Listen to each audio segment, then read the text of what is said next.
Hello all, welcome back to day 4 session on mobile programming. So here in mobile programming, today we are going to look into a painting app. So this painting app is almost like you can take your selfie and you can paint on your selfie. It will be something like that. So we will see how to build this. So we are going to do this particular app in two stages, that is part 1 and part 2. In today's lesson, we are going to look into the designing part of it, and also we will just implement one of the camera features. Whenever we click a button, the camera will be on, and whenever we click a photo, that particular photo will get set as our background image. So we're going to do this particular thing in today's session, and in part 2, that is in next session, we are going to look into the actual programming of it, like whenever we click on different color buttons, that particular color will be set as your canvas paint, and then whenever you drag, it should draw lines. Whenever you just tap on the screen, then it should just draw dots. So something like that kind of programming we will just look into that in the next session. Okay, so now before we start the session, again a small introduction to all our components. So this is the palette section where we get a lot of components. We have a lot of different topics like layouts, media, drawings, and animation. So we are going to work majorly on these first four blocks actually today. So this is like user interface, layouts, media, and drawing and animation. So we're going to work on these things, and then there's a viewer area where you can drag and drop your components, and whatever the components available in your viewer, the same components will be available here in the components area, and each component has a different properties. So this is the basic thing that we already know, but I'm trying to revise once. So let us start building this project. So how this particular project will look, so let us see this. Okay, I'll just go to my project and have my project already built. So my project here is like paint your selfie. So the screen should look something like this. So there is a red, blue, green buttons, and there is one more button called as take picture button. But you may wonder like how these buttons are like stacked one next to each other but not one below the other. So we will learn about it. So that is using the horizontal arrangement that we will learn about it. And there is a screen, there is an area where we can place our image. That is nothing but our canvas one. So we can just use this canvas from the drawings and animation, and the same way we have placed three more buttons at the bottom. So we will see how to design this particular screen, and then later I'll also teach you how to enable the camera. Okay, so let's get started. So let me just go back to my projects and take this particular painting app. For you, you will not be there, so you create a new project, start a new project, and name your project as paint your selfie app. Okay, so you can just name like this, paint your selfie, and click OK. So once you click OK, you'll be able to get into this particular area like this. So I have just named my app as painting app, but you can name your app paint your selfie. Okay, so now the first thing is we have to place our buttons one next to each other, right? So how to do that? If you just drag and drop your buttons to the screen, so this is how it will get stacked, so one below the other. But if I want to place them one next to each other, I have to layout it basically. Okay, so there is something called as horizontal arrangement. So you can just see this symbol, right? So here there is two dots which is like placed one next to each other within a box. So the same thing is going to happen. So please take a reference of this particular blue line. The blue line should be in the top like this, not like this here. It should be like this in the top, and leave it. So once it is there, it'll be it'll be placed here like a square. Now you have to go to horizontal arrangement and then go to the width of that particular horizontal arrangement in the properties and set the width to fill parent. And when you set the width to fill parent like this, the horizontal arrangement will look something like this. Now once this is there here, you have to drag your buttons and drop it inside the horizontal arrangement.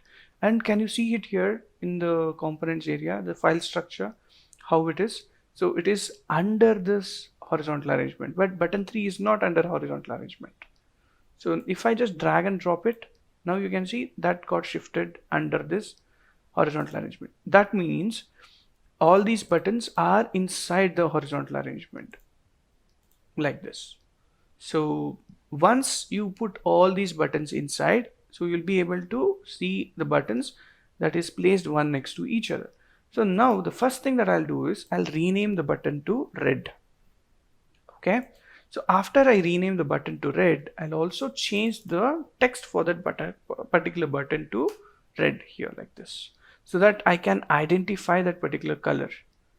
And even just to make the user easy to see, I'll just put the background color for this particular button as red like this.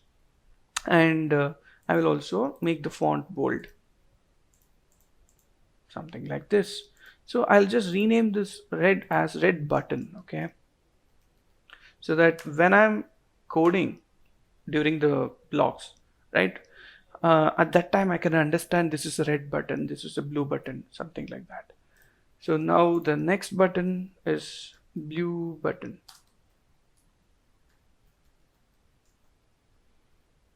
And I'm also changing the text for that as blue, and the background color I will put it blue, and I'll also make it bold. The last button, that is green button, the green button, again the color I'm changing that to green in the text, and in the background color also I'll put that green color. So if you want to put any other colors other than these colors, there is a custom color and you can always select your favorite colors and put it over here. But now I'm just trying to take some predefined colors over here. I'm not taking any custom color, but you can build custom colors. So that is all there. And after building, like after getting all these buttons, I'll just go to user interface again. I'll get one more button called as take selfie button or click photo button. Basically, I can just rename it, or I can put a icon on a button, so that whenever a user see this, it'll be very easy for him to understand. So how to get the icon on the button? So for that, I'll just go to a new screen, and I'll just type camera icon PNG image. Okay, so if you just go there, you will get some kind of cameras like this, right? So this black color looks good for me, so I'm just trying to take this particular thing. I'm just saving this icon as in my downloads. I'm trying to save this, so I'll just save it as camera icon, and that camera icon .png is saved now. I'll come to my app inventor screen again. So I will clear the text for this particular button. The first thing that I'll do is I'll clear the text for the button, and I will rename this button to click photo button. Okay, once I rename this particular button and I clear this, I have to upload the file. So I'm going to upload this camera icon file here. So this file is chosen here, and I'll click OK. And you have already learned how to upload the image to the app inventor. If you don't get it, again, please go back to day 3 session and see that, and come back here and do it. Okay, so here I have just done camera icon.png. So after this, I have to go to the button property, and there is something called as image. Click on the image and select the particular media, that is the file that you have uploaded, and click OK. And once you click OK, since the camera size, the image size is big, it will take the full screen, and you'll not be able to see this properly. So please make sure that the height and width is set in the pixels. So I'm just setting the pixel height as 50 pixels. So you can see here, and the width as again 50 pixels. So I just want to get this as a square icon, but still it is little big, so I'll reduce it to I'll reduce the height to 30 pixels. Yes, and the width to 40 pixels, maybe even 30 pixels the width, so that it looks neat, right? So now if you see this looks neat. So I want to place this particular thing over here. So what I'll do is I'll take one label and place it here in between the green and the camera icon. So after I place that particular thing, I'll just make this fill parent. Okay, I'll make the width as fill parent, and I will delete the text for this. So if I delete the text for this and make this width fill parent, what will happen? Whatever the screen size it will always take that particular screen size and try to fill this whole place, and always the camera icon will be in the last, so that it looks very neat whenever the app is there on our phone. So for that reason, I've just done this, and whenever we see in the app, this label will not be visible for us, and this we are using as a spacer between two different components. So this doesn't have any functionality as such. So now let us continue with the next part of the code, like next part of the design. So the next thing is like putting the canvas. Why we need a canvas? So whenever we take a photo, we will put that photo on the canvas only. Like in real world also, whenever you want to draw painting, or you do painting, or you draw something, you will take a paper or your canvas, right? So the same way in our mobile app also, if you want to paint something, you need to have a canvas. For that reason, we are taking this canvas, and we are making the height and width fill parent for the canvas, and so that it will look something like this. And after you place all these things, since we took this camera icon, we need that component also, right? So we have the component actually in the phone, but for this particular app, we have not told the camera will be implemented. So for that reason, I'm going to media, and I'm taking this camera one component and dropping it here, and this is a non-visible component, and the functionality will be there, but it will not be visible for you. So whenever you click that particular button, you will be able to turn on the camera. That is how we are going to code it. So that way we require this camera one component also, and we have got this component here. So after all doing this, have one small task for you guys.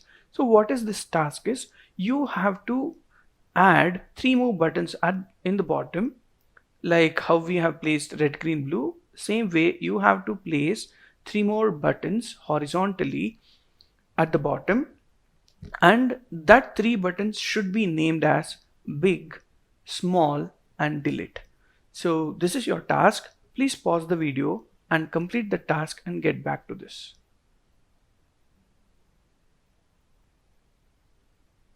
Yes, I hope you've done this task. If you have not done this, if you're not able to do this, please follow this now. Okay, so how to put the three buttons again? So it is very easy. Again, you have to go to layouts, take the horizontal arrangement, and put it at the bottom. Okay, and you can see the canvas size is little small now, but don't worry about that, because since it is in the automatic mode, it will look something like this. So now what I'll do, I'll go to buttons and take the button and put it here, and immediately your canvas size is set to normal. But this horizontal arrangement, we have to make that horizontal arrangement to fill the parent. And again, I'm just getting three more buttons here. So after getting three more buttons, the button one, I'm renaming it as big button. The second one should be small button. The third one should be delete. So here you cannot just delete only one line or something like that. If you delete the whole canvas, panes will get deleted. You cannot just erase only one line or one dot. It cannot be done like that. Your everything will get deleted. So you have to be aware of this. And since this particular app inventor act like a prototype, for now to implement the ideas, this will be good. But if you want to do in particularly, if you want to delete only one particular line, then you have to actually code it using JavaScript or Kotlin kind of programming languages are there. So we have to do this Android development. So in that particular time, at that particular time, so you'll be able to achieve that, but not here. So now I'm just editing the text of these particular buttons. So this particular button is big and this is small and this is delete.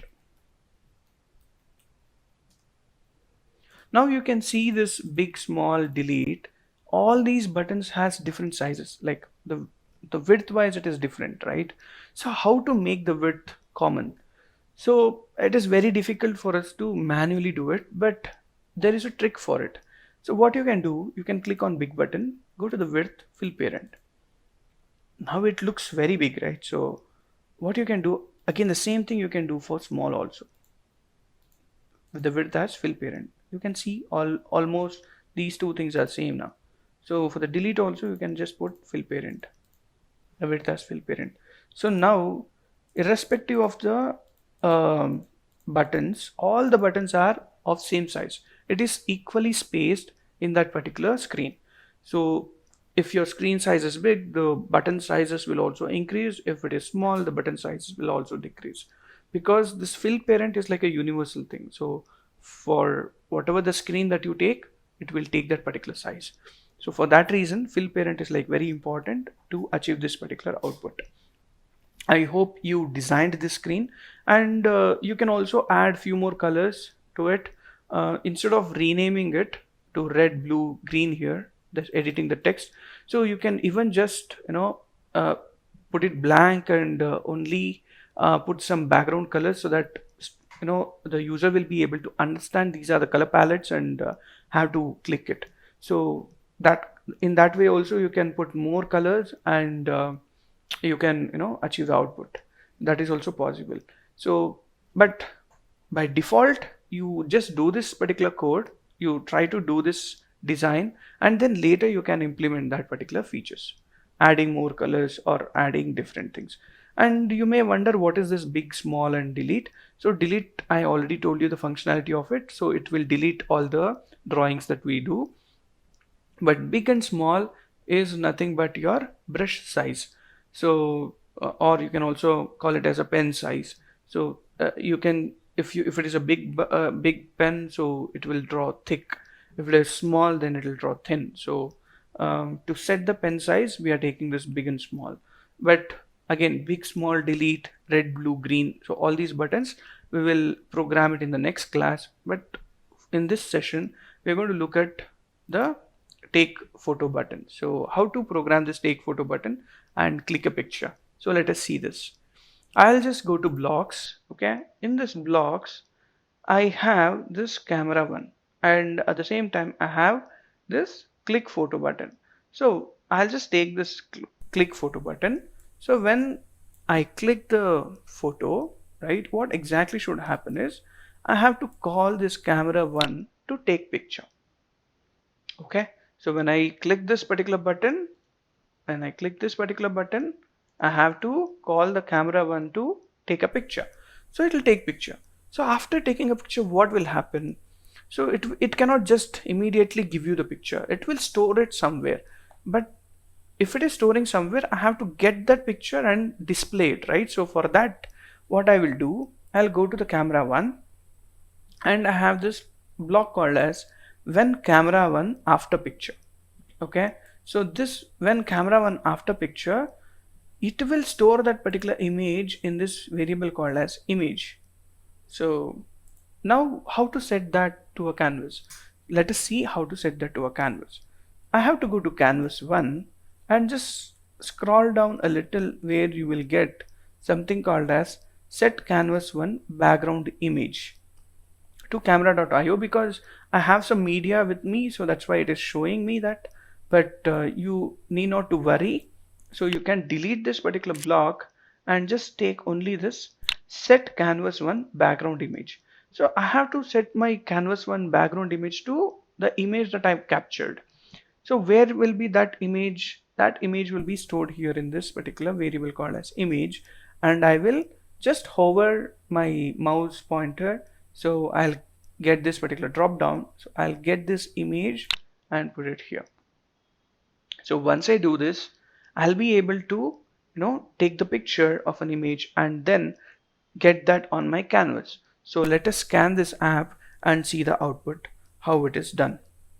So now I am scanning the QR code from the mobile AI companion, and in the mobile I have already opened the app. So I'm scanning the QR code. So once I scan the QR code, you can see the progress bar is on.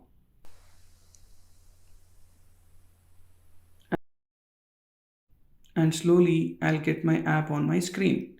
You can see already my app is there. So now I'll just click on this icon. You can see here I can take the picture of my laptop. Maybe I'll click a photo. So after I click the photo, it will ask the into mark and the right mark. I'll just put the right mark, and you can see the picture is displayed. But here one small disadvantage here, we cannot get the picture as it is. It will, if I'm taking the portrait image, then it will get into the landscape mode. If I take the landscape mode, it will get into the portrait. So there is some problem here because we cannot get the actual image. However it is, it will just get into the vertical mode. So this is one of the disadvantage of this app, but still we'll be able to click photos and see that in our app. So like this, we can take a picture and we can save that as our background image for that particular canvas. So in this way, in the next class, we are going to learn how to draw something on this particular image. So you can click your selfie by turning on your front camera, and then you can just draw something like you can just decorate yourself using these particular buttons. So we'll see how to do it in the next session. Thank you.